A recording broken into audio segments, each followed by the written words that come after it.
I just want to update Ryan and the public on some of my thoughts. So we got to get all the paperwork in order. We're heading towards an incorporation, and it's going to turn into more like a business. And I've always stated from the beginning that I don't believe that martial arts should be treated like a business, because that's just not how it's supposed to be, you know? Like, right. But, you know, I don't think that people should be, I don't believe that anybody should be taught. You know, I think that people need to, they need to be learned when they're ready to learn. And it's the teacher's discretion to determine whether or not the person's ready to learn. Basically, more like lethal techniques of combat, you know? Yeah. And that, in addition to the whole family aspect of it, where the people aren't really supposed to be paying for your service, but it's supposed to be just like, in a way just like contributing to the household expenses, or in this case like the kun expenses. So it's like, right, it's a different mentality than the business mentality, and I wanted to clearly separate. Now it's like, it's more concrete, like what exactly is the business of FMK, and that's going to be like the fitness training. It could be personal training, or it could be group training, fitness training, and then then there's the self-defense, where people just kind of learn like basic self-defense skills.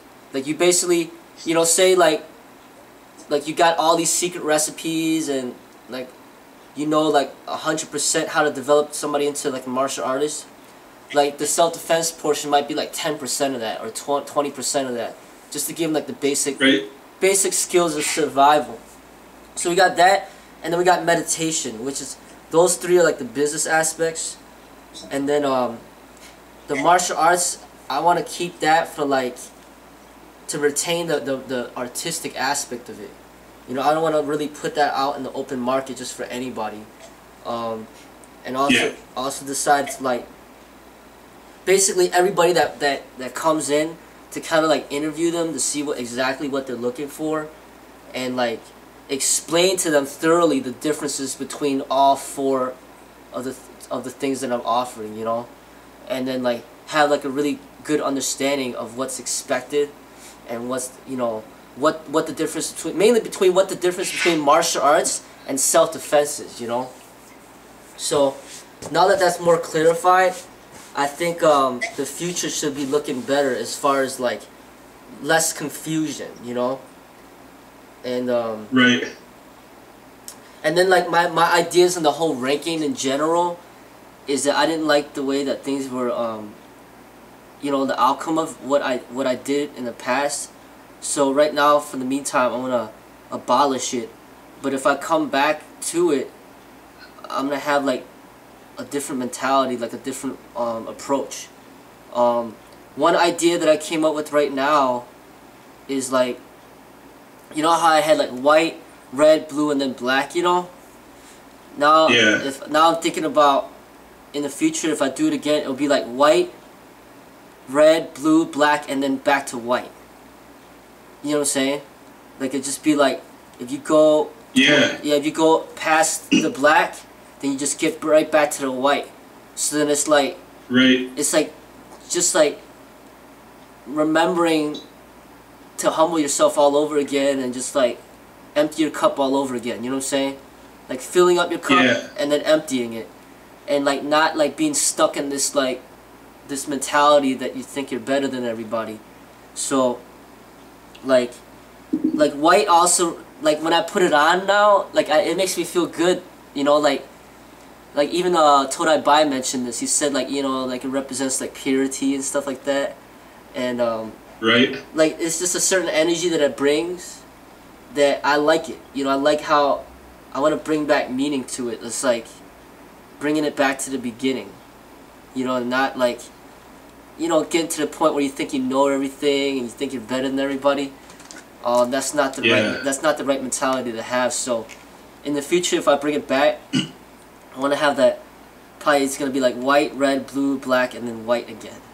You know what I'm saying? Yeah, yeah, yeah. Though that would be interesting to see how that would work, because it's, you know, the big problem with the ranking is the mind trip it plays in your on your ego, right? Because Yeah. it's just an ego booster to have the rank, and you know, people get all wrapped up in their rank identity.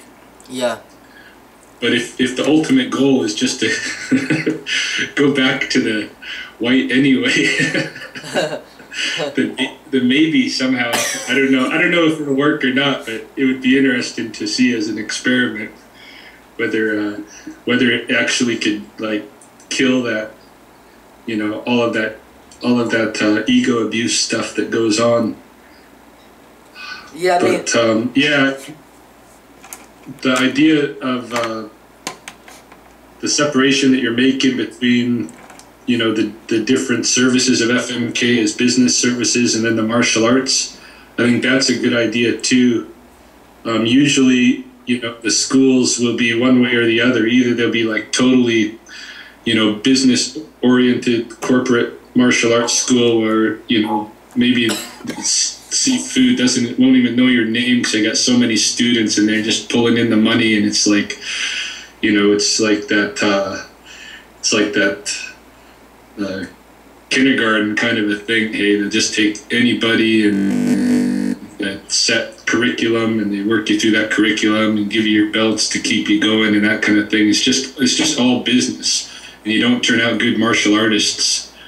And then the other way, you know, the other way is to go totally non-business like.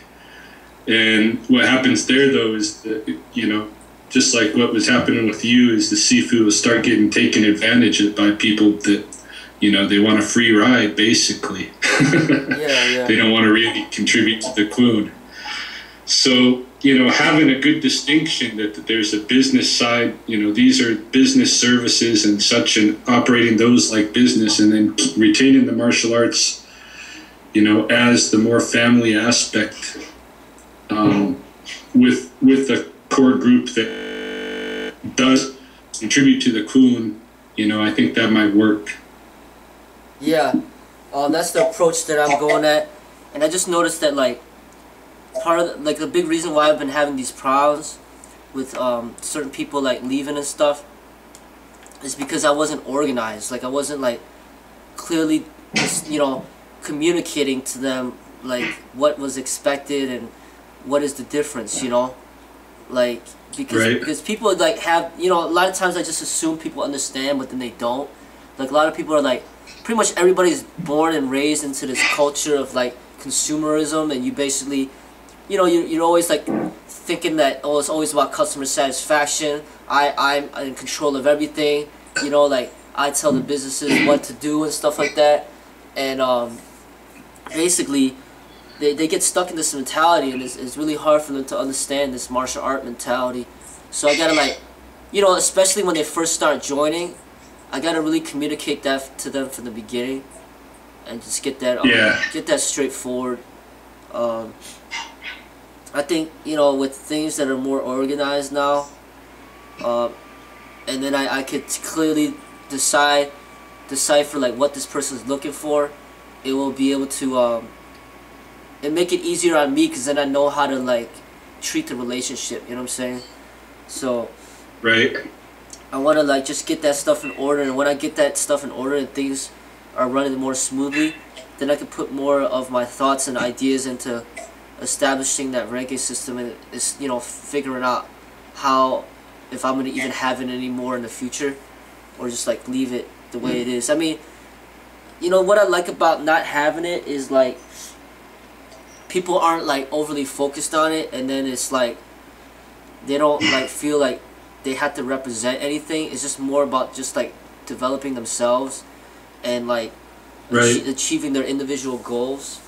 And really, I think the uniforms and the ranking is only really supposed to be for the people that actually want to like start teaching themselves, you know what I'm saying? Like under the school, you know? Like under the school, and then they have to get like CPR certified and stuff like that, and start finding their own students and everything. that's only that I see that's like the only reason why I would have the ranking, you know. Right. Just so that we're like on the same page as far as like teaching the pretty much the same curriculum.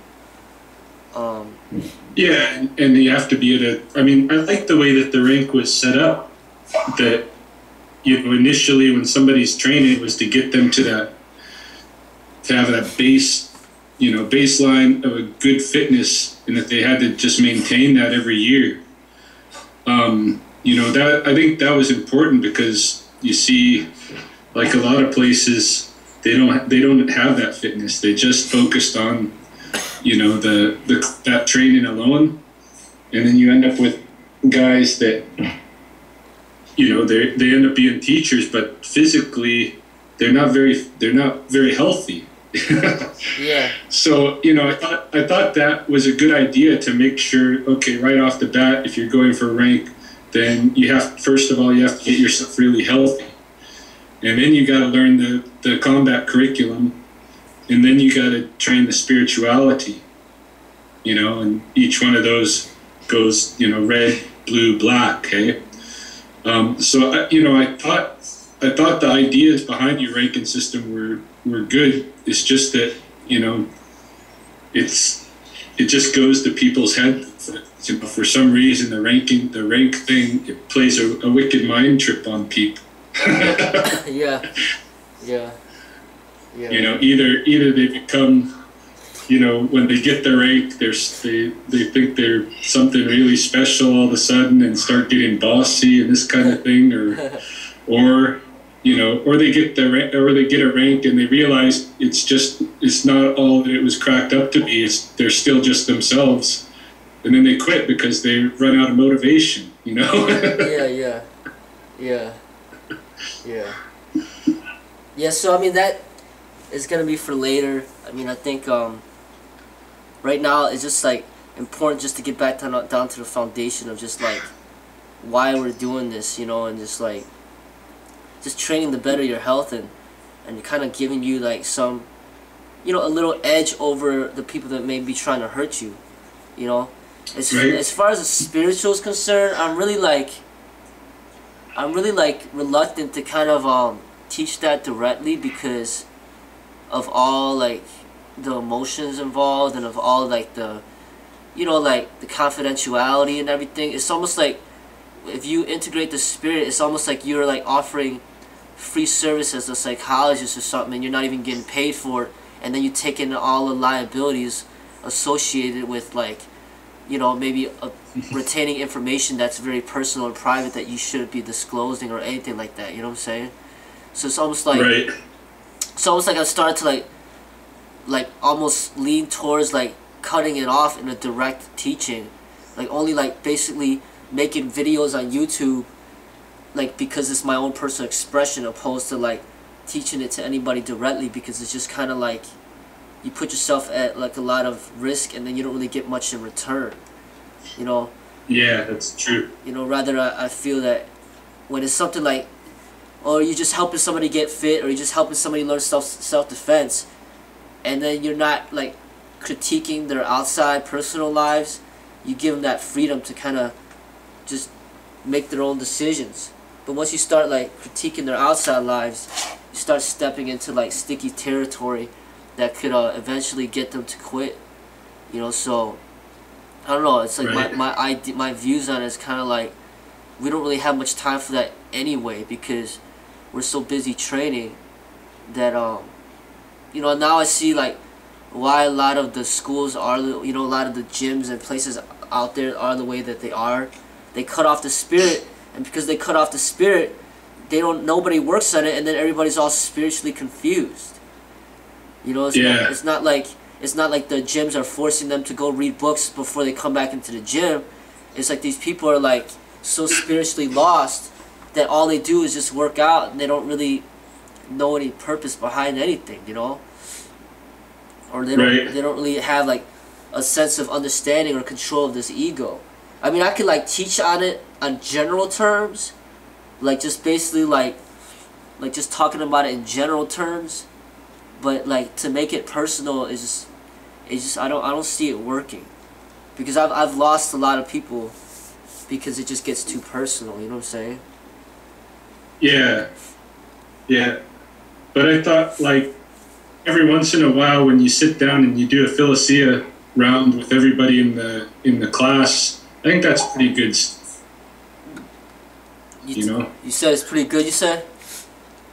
Yeah, I think that's pretty good to have, you know, just challenge people to think and articulate their thoughts on certain topics once in a while.